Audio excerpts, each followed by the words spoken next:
Ini adalah foto yang mendapatkan penghargaan foto jurnalistik terbaik pada tahun 1985 yang diambil oleh Frank Fourier, seorang wartawan asal Prancis. Lalu pertanyaannya, kenapa foto ini menjadi foto yang terbaik di tahun itu? Apa yang terjadi dan siapa perempuan yang ada di foto tersebut? Pada tanggal 13 November 1985, Gunung Nevado de Ruiz di Kolombia meletus. Awan piroklastik menyembur dahsyat, meledak dan mengalir lahar yang menerjang dengan kecepatan 6 mil per detik. Letusan Nevado de Ruiz tahun 1985 adalah bencana alam terburuk di Kolombia. Bencana vulkanik paling mematikan kedua di abad ke-20 setelah letusan Gunung Pili di Martinique di tahun 1902 dan yang paling mematikan keempat dalam catatan sejarah. Ledakan awal dimulai pada jam 15:06 waktu setempat dan 2 jam kemudian pecahan batu apung dan abu menghujani Armero. Namun, warga Armero tetap tenang. Walaupun demikian, Palang Merah memerintahkan evakuasi kota pada pukul 19.00. Namun tidak lama setelah perintahan evakuasi, abu berhenti berjatuhan dan evakuasi dibatalkan. Pada pukul 21:08 saat ketenangan dipulihkan, batuan cair mulai meletus dari kawah puncak untuk pertama kalinya. Muntahan batuan cair ini menghasilkan aliran piroklastik panas dan air Votepra yang mulai mencairkan puncak es. Lahar berjalan dengan kecepatan 50 km per jam. Yang terbesar dari ini, meledak melalui bendungan hulu di Sungai Regulinas dan mencapai Armero 2 jam setelah letusan dimulai. Sebagian besar kota tersapu atau terkubur hanya dalam beberapa menit, menewaskan 3/4 penduduk kota, menghapusnya dari peta sambil membunuh 70% penduduknya. Peristiwa dahsyat itu ditandai sebagai tragedi Armero. Di antara ribuan korban, salah satunya adalah Omera Sanchez, gadis kecil berusia 13 tahun yang tinggal di kota Armero. Pada malam ketika lahar menghantar Armero, Omera tengah berada di rumahnya bersama sang ayah, saudara laki-laki dan bibinya, sementara ibunya sedang berada di Bogota melakukan bisnis. Ketika malam telah menyelimuti kota Armero, mendadak mereka terbangun ketika semburan lumpur vulkanik menghantam rumah mereka, dan Omera terperangkap di bawah reruntuhan ketika lahar menghancurkan rumahnya. Ayah dan bibinya terperangkap di rumah. Mereka berdua tewas. Sedangkan Omera sendiri berhasil selamat dari terjangan lahar, namun ia terperangkap. Lantaran bongkahan tembok rumahnya menjepit kedua betisnya. Ia terjepit dengan posisi tenggelam hingga setinggi dada. Tim penyelamat menyadari bahwa mereka tidak mungkin menyelamatkan Omera tanpa memotong kedua betis gadis kecil tersebut. Sementara tim mencari cara menyelamatkannya, mereka memasang ban di tubuh Omera supaya dia tidak tenggelam. Mereka mencoba kembali menyelam untuk melihat bagaimana tembok yang hancur itu menjepit kedua betis Omera. Petugas menyaksikan bahwa Omera ternyata terjepit di tembok di mana jasad bibinya berada di bawah kakinya. Meskipun keadaannya yang sulit, Omera tetap optimis bisa selamat. Bahkan ia dengan semangat bernyanyi untuk jurnalis Jerman yang bernama Santa Maria Barragan, sembari menjawab pertanyaan saat diwawancarai. Makan permen dan minum soda. Kelelahan yang dahsyat telah melelahkan kesadaran dirinya. Lalu pada hari ketiga terjebak di dalam air, gadis itu mulai berhalusinasi dan berkata kepada wartawan, "Saya tidak ingin terlambat ke sekolah." Selain itu juga terendam di dalam air yang lama dan tekanan puing-puing menyebabkan mata merah Omera semakin lama semakin tampak menghitam. Setelah terperangkap selama hampir 3 malam, Omera Sanchez dinyatakan tewas pada tanggal 17 November 1985 pada pukul 9:45 waktu Kolombia, dengan kondisi yang masih terhimpit di antara runtuhan bangunan dan tangan bibinya. Lalu ada seorang wartawan yang bernama Frank Fourier. Dia adalah seorang wartawan asal Prancis yang memotret saat-saat terakhir Omera. Ia mengatakan, para penyelamat terus-menerus menghampiri dia. Beberapa orang juga datang sambil membawa bantuan obat-obatan. Mereka terus mencoba membuat gadis kecil itu nyaman. Saya merasa sangat tidak berdaya ketika memotretnya dan berada di hadapannya. Di hadapan seorang gadis kecil yang tengah menghadapi kematian dengan berani.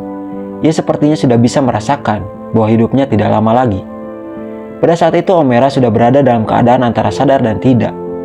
Dia sempat meminta, "Bisakah saya mengantarkannya ke sekolah sehingga dia tidak terlambat?"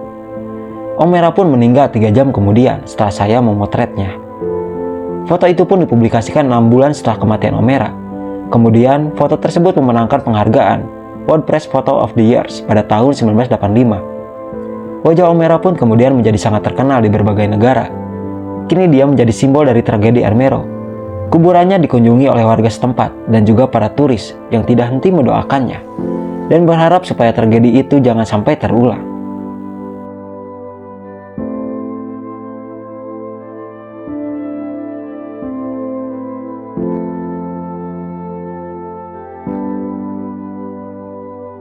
Foto ini diambil pada tahun 1941 saat pembukaan kembali South Fork Bridge di Kanada. Sekilas terlihat seperti gambar lain di periode waktu itu. Tetapi jika kalian memeriksa detailnya, ada sesuatu yang sebenarnya tidak beres. Tampaknya ada satu pria berpakaian modern di antara topi dan jas di tahun 1940-an. Dia juga tampaknya memegang kamera modern, memakai kacamata aneh dan memakai logo yang tidak sesuai dengan periode waktunya.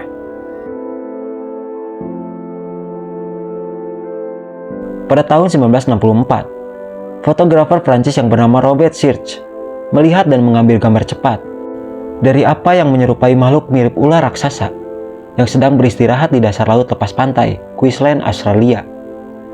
Sementara beberapa orang telah menawarkan gagasan bahwa itu adalah terpa raksasa, tapi tidak pernah ada penjelasan yang kredibel yang pernah ditemukan untuk foto aneh tersebut.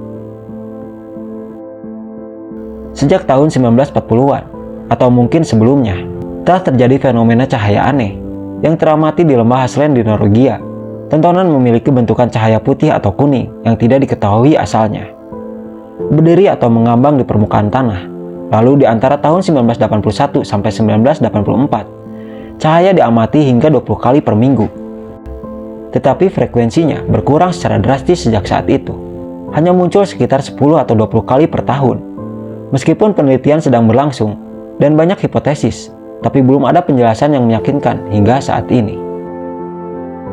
Pada tahun 2000, dua foto dikatakan sebagai skunkcake diambil oleh seorang wanita anonim dan dikirimkan ke Sarasota County, Florida. Foto-foto itu disertai dengan sepucuk surat dari wanita, di mana dia mengaku telah memotret seekor kera di halaman belakang rumahnya. Orang-orang mengklaim bahwa itu adalah beruang hitam tetapi tidak memiliki kemiripan. Seperti kebanyakan keluarga Cooper pindah ke rumah baru mereka di Texas dan ingin mengambil foto keluarga yang sedang duduk bersama. Namun saat diambil, sesosok tubuh tampak jatuh dari langit-langit. Karena penyelidikan lebih lanjut tidak memberikan penjelasan yang masuk akal. Kemudian ada banyak spekulasi tentang apa yang terjadi, tapi penjelasan-penjelasan yang ada tidak pernah benar-benar memuaskan atau cukup menjelaskan tentang apa yang terjadi hingga sekarang. Jim Templeton mengambil foto putrinya saat mereka keluar untuk hari itu. Pada saat pengambilan foto, Templeton tidak melihat ada yang aneh di daerah rawa tempat mereka berada. Namun setelah film tersebut dikembangkan, dia memperhatikan apa yang tampak seperti angkasawan yang berdiri tepat di belakang putrinya. Tidak ada orang lain di sekitar saat foto itu diambil. Padahal ia menjelaskan, tidak ada orang lain di sekitar saat foto itu diambil. Dan Kodak bahkan ikut campur, mengatakan bahwa film itu tidak pernah diubah sama sekali, dan mereka pun sangat kebingungan atas apa yang mereka lihat di dalam foto tersebut. Salah satu penampakan religius paling terkenal sepanjang masa adalah Our Lady of Zaytun. Dia mati selama periode 2 tahun yang mengejutkan mulai tahun 1968. Pertama kali ditemukan oleh seorang montirbus muslim. Bentuk perawan Maria yang bercahaya disalahartikan sebagai seorang wanita yang bersiap untuk melompat dari atap gereja Samaria. Polisi menyelidiki dan tidak menemukan siapapun di atap. Tetapi sejak saat itu, sesuatu bercahaya muncul beberapa kali seminggu dan difoto berkali-kali tanpa penjelasan nyata tentang penyebab fenomena tersebut. Diduga ada objek gelap kuno yang telah mengorbit bumi selama 13.000 tahun terakhir, yang disebut sebagai satelit kesatria hitam. Tidak ada yang tahu bagaimana itu sampai di sana, tujuan atau bahkan siapa yang mulai menyebutnya kesatria hitam. Foto ini diambil selama misi pesawat ulang-alik Amerika Serikat ke Stasiun Luar Angkasa Internasional pada tahun 1998. Ini adalah salah satu gambar tidak terjelaskan paling terkenal sepanjang masa. Fokus utama gambar ini adalah Mary, namun sesuatu yang menyeramkan melayang di atas bahu kirinya. Ada objek yang terlihat seperti UFO, melayang di atas tebing. Tepat di bawahnya, kalian bisa melihat seorang pria dan anjing yang melihat ke objek tersebut.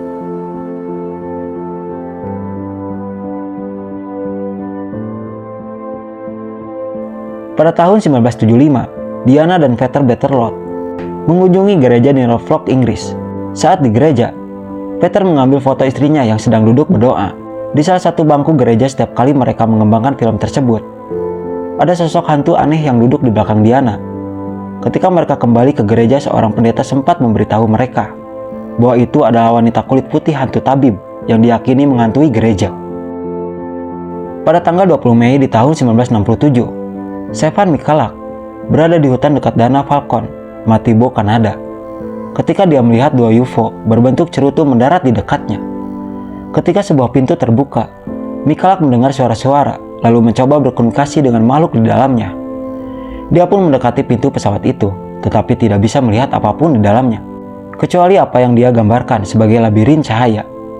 Tiba-tiba pintu pesawat tertutup dan benda itu mulai naik dan mengeluarkan semacam udara panas ke Michalak melalui ventilasi seperti kisi-kisi yang menyebabkan bajunya terbakar. Dokter dibuat bingung dengan pola luka bakar di seluruh dada Michalak. Pada tanggal 13 Maret di tahun 1997, serangkaian cahaya terang tidak dikenal muncul di atas kota Phoenix, Arizona, dan tetap di sana tidak bergerak sama sekali selama berjam-jam. Angkatan Udara mengatakan bahwa lampu suar dijatuhkan untuk latihan, namun cahaya muncul kembali di atas Phoenix pada tahun 2007 dan tahun 2008, masih dengan posisi yang sama, dan lagi-lagi hal tersebut masih belum bisa dijelaskan. Kematian Elisa Lam menjadi misteri sejak terjadi pada tahun 2013. Pelajar berusia 21 tahun itu ditemukan tewas di tangki air atap di Hotel Cecil, tempat dia menginap. Tidak sepenuhnya diketahui bagaimana dia naik ke atap pada saat itu, tetapi ada rekaman video lift yang sangat aneh yang menunjukkan hotelnya pada hari dia hilang dalam rekaman tersebut. Lam terlihat keluar dan masuk kembali ke lift, berbicara dan menunjuk ke lorong di luar, dan terkadang terlihat bersembunyi di dalam lift yang alih berfungsi di hari itu. Menurut kalian yang harus dibahas dari video ini apa, bro? Langsung komen ya, jangan subscribe. Sampai jumpa di video pembahasan selanjutnya. Bye-bye.